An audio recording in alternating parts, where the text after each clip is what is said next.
O cara pegou uma outra Carla, porque meu sobrenome do meio é Silva, e botou pra ela votar por mim. Eu falei, não, eu vou votar, você vai me dar o nome da outra. Eu vou votar. Então foi uma confusão, porque o cara pegou uma outra Carla Silva e deu o meu pra ela e o dela pra mim. Absurda dele, né? É, mas acontece. Gente, tem informação também, né? nova, ó, que a gente tava conversando aqui agora há pouco. Fernão, quero começar com você pra você analisar. O líder do governo na Câmara, Ricardo Barros, disse hoje que vai apresentar um projeto de lei que criminaliza o erro nas pesquisas, gente. O que vocês acham disso? Você já disse que não, né, Fernão, que não tem que ser criminalizado isso. Mas também pode ser esse carnaval, esse samba, que todo mundo põe o que quiser? Intervenção, tudo resolvido assim, né? Tudo, vamos baixar um decreto, vamos não sei o quê. Vira uma indústria, o pessoal dá um jeito de industrializar isso aí, entendeu? Aí você começa, aquela pesquisa errou, então vamos... E isso vira a bala da guerra nova, entendeu? Então não adianta. Ô, Fernão, você foi ex-diretor do Estadão e eu vou cometer, a não sei se é indelicadeza ou respeito de te perguntar. Eu tenho pouco tempo de jornalismo, entrei na faculdade em 95, você já devia estar trabalhando há muito tempo nessa época. O que aconteceu com o jornalismo? Principalmente com o Estadão, com Folha, com... Tudo bem, sempre existiu aquela coisa de algumas pessoas serem mais de um governo ou de outro, mas hoje em dia está descarado a posição. E a incompetência, principalmente nesses órgãos de pesquisa, por exemplo, da Folha de São Paulo, que faz o Datafolha, gente, é absurdo, o erro crasso ali. Você tem erros cumulativos, né? Como aqueles que derrubam o avião, nunca é um só, né? É uma porção de erros encadeados. Então você teve uma crise do modelo de negócios, primeiro, né? Por causa da chegada da internet e tal. E depois isso provocou uma ascensão dos lados administrativos dessas empresas, porque os jornais democráticos antigos eram o quê? Era uma iniciativa de um cara que estava numa briga, que estava numa luta, né, e que fez um jornal, e entre os muitos que foram feitos, alguns sobreviveram e viraram grandes empresas. Essas empresas depois têm herdeiros, e a coisa vai caminhando assim. Mas, basicamente, o que acontece é que a maioria das empresas jornalísticas hoje são geridas por pessoas que não são jornalistas, né?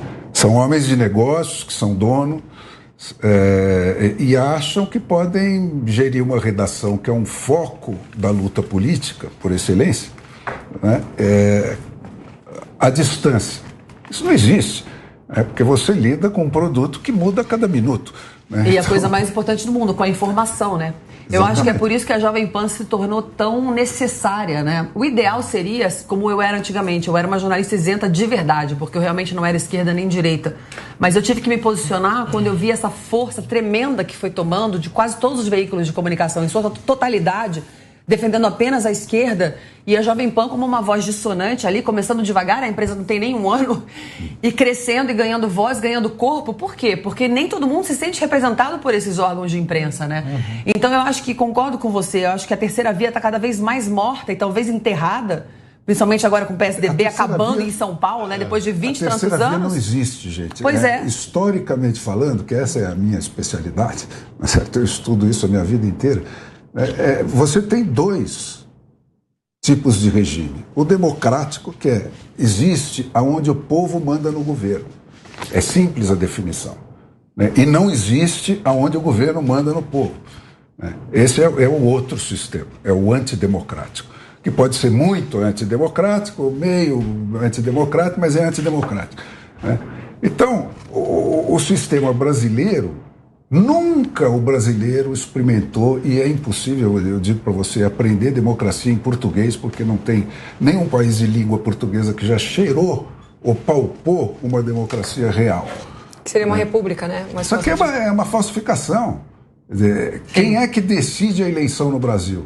Os 32 donos de partidos, dos quais 25 e os donos de televisão, têm representação no Congresso, né? E esse... Você sabe quantos dos 513 deputados foram eleitos com votos em seu próprio nome? Isso é uma coisa... É o coeficiente eleitoral. O André Porciúncula lá na Bahia. 27. O André Porciúncula lá na Bahia ficou entre os primeiros colocados, mas não entrou. São escolhidos pelos donos dos partidos. O Adriles ganhou de E mais dá de um 100 voto mil para quem ele votos. quiser. Ele não foi. É Mas é também uma absurdo. lógica, porque também no Brasil o voto é do partido político, né? A cadeira é do partido político e não do indivíduo. Então, mas é ruim o sistema, você concorda? Não, eu acho que do ponto de vista Se você tem a ideológico... maioria eleito... Falso o sistema. Não, acho que do ponto de vista... Deliberadamente Eu acredito Exato, que do ponto de vista Os partidos ideológico é são positivo. estatais, que são financiados pelo Estado. Não, e por precisam nós ter mesmos, adeptos. o que é uma prostituição tremenda. Não precisam Eles são ter financiados adeptos. por nós. É como Três você caras se juntam, montam um Mas se partido não- e É como passa a ter você um pedaço pagar do- o três seu. não. É como se Precisa você. de- Não, é como se você Estrutura. pagar o seu sequestrador para te manter preso. Isso. Porque a Perfeito. gente paga o fundão eleitoral para eles se perpetuarem no poder. Gente, É mas bizarro. Isso, como é que resolve isso? Você tem que aprender com quem já fez, né, que são poucos. Né? O modelo da democracia real é o suíço. Os americanos copiaram eles pela metade. Né? Funciona dos Suíça é estados incrível. até os municípios, onde você tem voto distrital puro, que significa o quê? Que o cara só pode concorrer por aquela área, né? Onde você sabe todos os moradores quem são. Sim. Então, Nos Estados Unidos é cada assim, né? representante eleito sabe quem são os seus eleitores, nome por nome. E só pode trabalhar E para esses aquela área. eleitores são os têm o poder de soldados, é. recall. Né? Se o cara fizer sacanagem, você passa uma lista... Bate na porta ali nos dele, teus né? amigos, Sim. e Exato. convoca uma eleição e derruba ele. Mas eu acredito que... Aí ele passa a jogar para você, entendeu? Porque as pessoas humanas trabalham para quem tem o poder de demiti-las. O resto é papo furado para enganar trouxa, entendeu? Papo furado para enganar trouxa. Você pode pegar todas aquelas vastas bibliotecas europeias. Ô, gente, mas vamos voltar para a política eleição, e tal, joga segundo fora. turno. Como é que a gente vai fazer agora? Segundo turno chegando, Bolsonaro e Lula ali pau a pau, tete a tete, com perigo Perigo não, né? Porque ela já declarou, Simone Tebet, que vai apoiar o Lula. Inclusive, está pressionando o Tá na partido para, expectativa, em né? 2 dias, Não, com se certeza decidir pressiona. que ela não vai ficar em cima do muro. A gente Você já tem fala que isso há muito tempo. demonstrar para Mas eu as não sei, pessoas ela tem o que que está falar. em jogo, gente. E Ela o já que está deixou. em jogo é isso que eu estou dizendo. Quer dizer, Fê, não, olha para a câmera e fala, vai. Fala com as pessoas. Você pega do Zé Sarney em diante, né? Descontar do Collor que não teve chance, mas todos os outros. FHC, Fernando Henrique. Quando Lula, acaba o governo, Dilma. esses caras vão embora e levam tudo que eles trouxeram juntos. Né? Quando acaba o governo do PT, você fica com o STF, colonizado com gente de 20 aninhos de idade para ficar 40 anos lá e não sair acabou. nunca. E só fazendo sacanagem, só torcendo o jogo. Entendeu? Essa é a diferença. Essa é a diferença que importa. O que está em jogo nesta eleição não é o Bolsonaro, ou a grosseria do Bolsonaro, ou o charme debochado do Lula. É isso aí. Né? Se você tiver mais 4 anos em cima de onde já chegou o STF do Alexandre de Moraes, acabou. Porque Entendeu? atualmente Não está volta pra 7 a trás 4, mais. gente. Não volta Atualmente a mais gente pra tem trás. 7 ministros do STF que foram indicados pelo governo do PT e 4 por outros governos. Acho que 2 do Temer e 2 do Bolsonaro. Ano que vem vão ter mais 2. Sendo que o do Temer é o Alexandre de Então, Moraes. mas- Que é o Alexandre de Moraes. Observação, Excelente. Carlinhos, uma observação. Então vamos ver. Se for o Bolsonaro eleito, vai ser 7 a 6, fica mais equilibrado. Se for o Lula, meu querido, 9 a 4. É isso que ele está querendo e falar. 7 a 6. E aí isso é por 75 A melhor anos. coisa que aconteceu porque o nessa cargo eleição é forever. foi é a até eleição 75 do anos e você Legislativo. paga o salário dele até o fim da sua vida. Esse é o meu comentário. O Senado, para mim, foi uma grande vitória. Exatamente. O nosso Senado era A eleição dominado pro pela esquerda, Legislativo, graças a Deus. independentemente de ser Pelo menos a centrão gente ou tem ser centrão, o Senado e o Congresso esse pessoal favoráveis. que pode dar uma maioria. Né? E se você tiver isso e mais o presidente Mas vocês viram? tratando de reconstituir o sistema de 3 poderes, né, no Brasil, você talvez consiga. Mas se você tiver Mas um Senado não- forte, uma Câmara forte com o Lula no poder, Aí, botando 2 não, ministros, você esquece. Você esquece. O Carlinhos e Fernão, eu acredito que essa questão do Supremo não é bem assim. Por quê? Como você mesmo disse, o Alexandre de Moraes, por exemplo, foi indicado pelo que hoje os bolsonaristas dizem que é o principal articulador e perseguidor do presidente Jair Messias Bolsonaro, ele é indicado do Michel Temer, não é indicado do PT. Mas Michel Temer era vice da Dilma, desculpa. Michel Temer é o cara que Jair Bolsonaro ligou para socorrê-lo no dia em que ele teve uma relação estremecida com o Supremo. E é o cara que o Bolsonaro ligou no mesmo dia para socorrê-lo. Né? Então o Michel Temer... bochecha do Alexandre de Moraes é o Lula, então Michel Temer... Porque vocês não estão acostumados, você esqueceu que o Alexandre de Moraes foi secretário do Alckmin. Secretário do Alckmin. Você esqueceu, e o Alckmin é vice do Lula. É que você é a única pessoa no Brasil que acha que o PSDB é direita. O PSDB nunca foi direita. É um partido socialista. Social-democrata. Socialista sempre foi. Quem comanda FHC é o quê, meu querido? É o Partido Democrata da Coreia do Norte, tá? E é o primeiro que essa questão do Supremo e nada tem a ver. Até porque ministros já indicados pelo PT já deram votos contrários a interesses do PT. E ministros não indicados pelo PT já deram votos a favor de interesses do PT. Então isso nada tem a ver. Mas o que a gente está vendo nessa eleição é muito se você não enxergar isso, você não vai enxergar nada.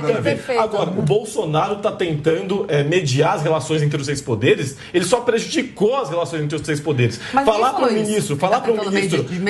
ministro virar homem, caluniar um ministro de forma criminosa, chamar ministro de vagabundo, de canalha, isso é tentar a harmonia entre os poderes? Mas a gente não está falando se ele estivesse na harmonia, preso, né? Não, a harmonia que a gente está falando no sentido de equilibrar as forças. Por exemplo, aqui... Ninguém tem que harmonizar se fosse 10 a 3... Que tem, como não, porque o STF hoje em dia está com a ditadura da caneta, Leonardo. Se você começa a ter 9 indicados durante o governo PT, que você diz que o Temer não é PT, mas ele era vice da Dilma, desculpa.